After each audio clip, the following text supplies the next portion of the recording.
Thank you all so much for this invitation. Thanks.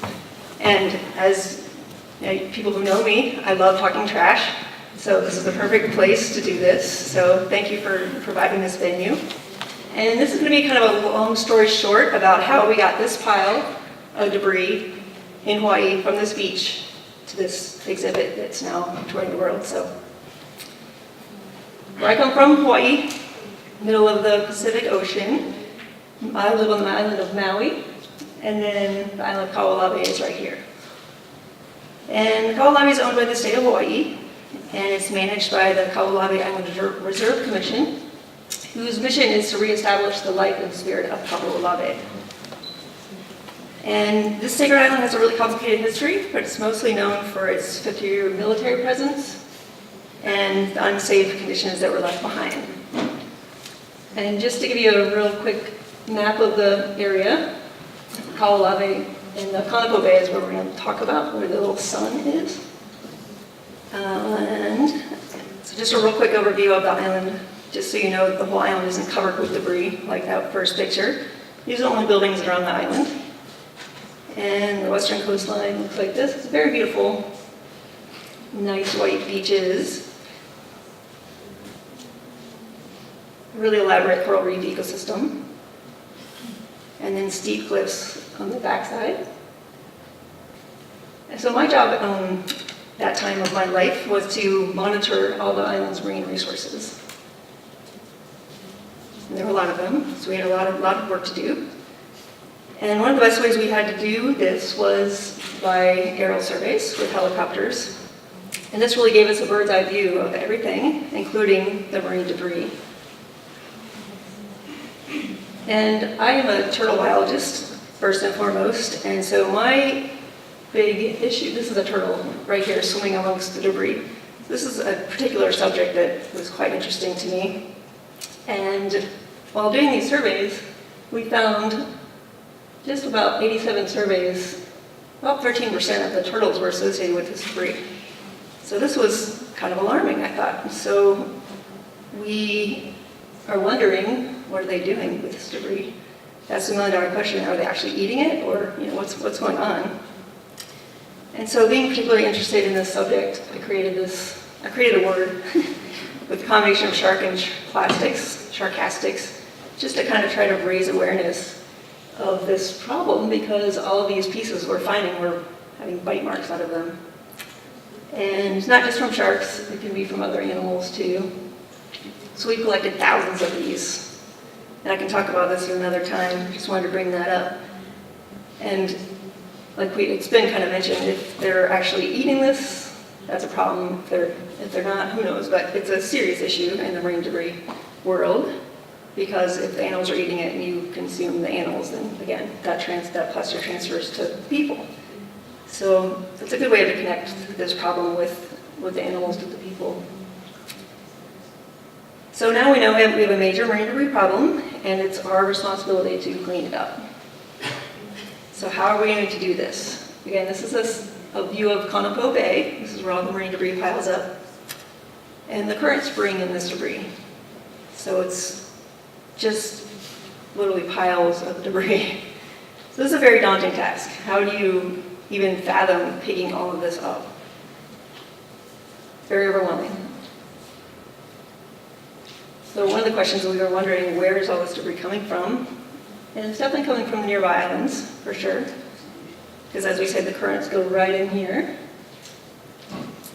And everybody's familiar with the garbage patches, or the gyres. And this particular gyre is the one that feeds us the most of the plastic. And literally everything seems to wash ashore here. Anything you could possibly think of, we've picked up. Name it, we've picked it up. And it's not just from our neighbor islands, it's also from Asia and America. It's pretty much everywhere. And these are pictures from back in the 70s and the 80s showing that it's pretty much always been a problem here. But it's such a remote spot that you just can't go there easily to pick it up. So it's just been accumulating. So it was our mission to clean it up. So back in 2010, I got a grant, our organization got a grant to literally do this mission of the complete cleanup of Kanapo. Everybody thought it was pretty crazy to be able to actually do this. This is our mission. So we just started making mountains of debris, and we actually removed 31 tons in 10 cleanups. And so how do we do this, if you ask? Well, getting there to Kanapo was half the battle. It's really rough water, so you can't hike down very well. You have to get there by boat or by helicopter. And you guys have heard the saying, don't lurk in the murk, because of the sharks. We had a lot of sharks in this bay, so that added another version of excitement. And this is what we wanted to prevent. We would document these entanglement deaths, and this is just a horrible thing. So this is one of our reasons we wanted to clean the beach up. So how do we accomplish this? The first, most important main ingredient of our success was really adventurous people that wanted to go on these missions with us. And we went over by boat, and what we call challenging ocean conditions. It's very true. If you got seasick, you probably didn't want to go with us. Getting to shore was half the battle, sometimes rather dangerous. Sometimes we got really lucky with some nice conditions. So we had to carry everything to shore, all of our supplies, and then we set up camp. We would be over there for about 3 days, and then we got to work. So since I mentioned the military operations before, we also had to be really worried about things that we were picking up because we didn't want to pick up anything that was especially dangerous. That was a whole other element of surprise for us. So we started piling up the big stuff first, which actually went pretty quickly. And then we had to get it off the island. So the only easy way to do that, and efficient way to do that, was by helicopter. And we would take 1 ton. This big pile would be about a 1 ton. And we had to wrap it up so it wouldn't fly out as we were taking it across the channel to the different island. And so 1 ton per sling load, it added up pretty quickly. And so we also removed some of the debris by the boat as well.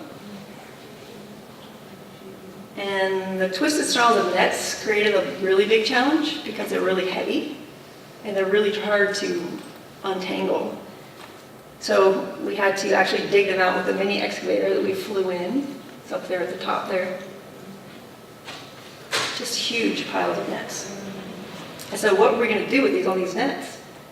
So we came up with the idea that since Kaho'olawe has a really bad erosion problem, we decided to fly the net balls up to the top of the island, and we placed them in the gullies to try to stop erosion.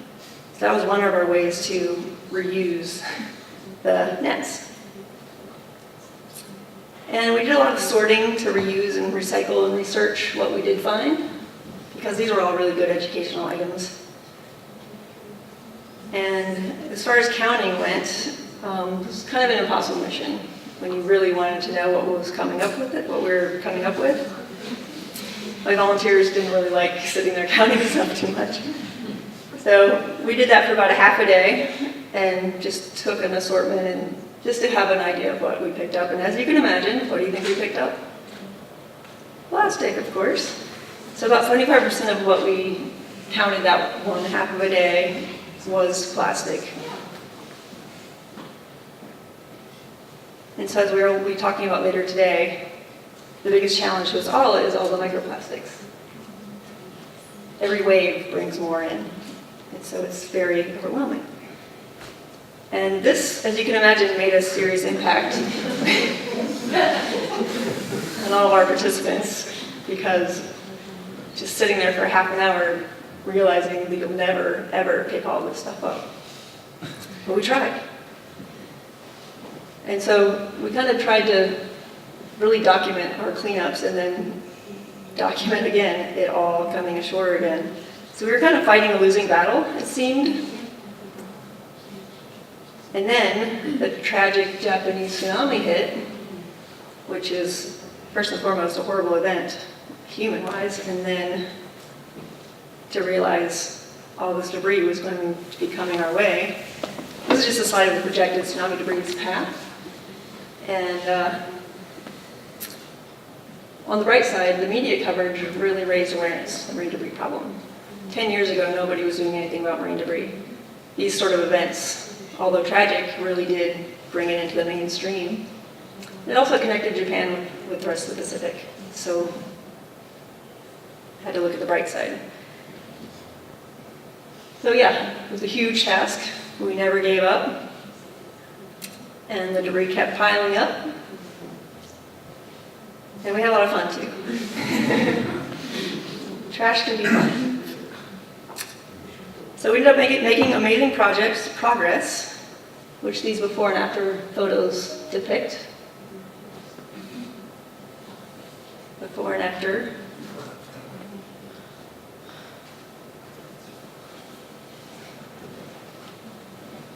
So the top picture of Kona Po actually pops up when you search Wikipedia for marine debris. That's the picture that actually comes up on the beach. But this is what it looked like after we were done with the cleanup, so it doesn't really mean that anymore. But now, 4 years later, what do you think? Since we haven't been cleaning it up, it's kind of all back again, which is very depressing. But, so in summary, we did our 10 Kona Po cleanup campouts, and we had about 121 people come helping us out on the debris, on the actual beach. And as a summary, we had to take about 9 tons to the Maui landfill. We kept about 2 tons, and 13 tons were erosion control nets, and then the 6.6 tons came here, which I'll talk about in a second. So this was great news for all the marine life that uses the reserve. We did clean up as much as we did. And we got some pretty good news coverage overall. Really tried to spread the word about this accomplishment. But we wanted to do more. And so when this came up, when I randomly saw this announcement from the museum saying we need debris, and I wrote them and I said, how much debris do you want? I can send you tons of it. And that's what happened. So it was like the perfect solution. So again, we had to get the debris from Kaolai to Maui, which we did by helicopter. And we had a little drama with the helicopter companies. There was only one helicopter company in Maui that had a big helicopter to be able to fly it over. And they had some tax complications, so we actually had a new company formed for particularly this reason, just to funnel the money through to be able to do this project. So it's kind of a fun backstory. So this photo shows the helicopter dropping this 1 ton into the yellow dumpster right here, which we then transferred into the big 40-foot container. And we filled it up with 6.6 tons. And like we were talking about, every shipping item has to have a value. They weren't going to let me just ship it for free, so I had to put a value to it. So I called it $5. So this is our $5 debris. And we shipped it off December 5th, 2011, and it arrived here 2.5 months later. And ironically, this Francoise and Nicole, I didn't know Francoise, but I knew Nicole. She had actually been one of my volunteers in Hawaii on my turtle project, and she got to go to Kona Po with me as well. And that was her on Kona Po. So it's just all about connections, you know, it's a small world. It's kind of fun how trash really does connect people. And this is what it looks like. It looks like our $5 donation investment arrived pretty well intact, I would say. And unloading the debris, I wasn't here for that, so it looks like quite a mission. I'm sure it was not easy. It looked like they had a lot of fun doing so. And then the creativity began. And that's what you ended up with, which kind of looks like it looked like on the beach, right? Very close. So that's it. That's the story, long, short version of it. So thank you very much.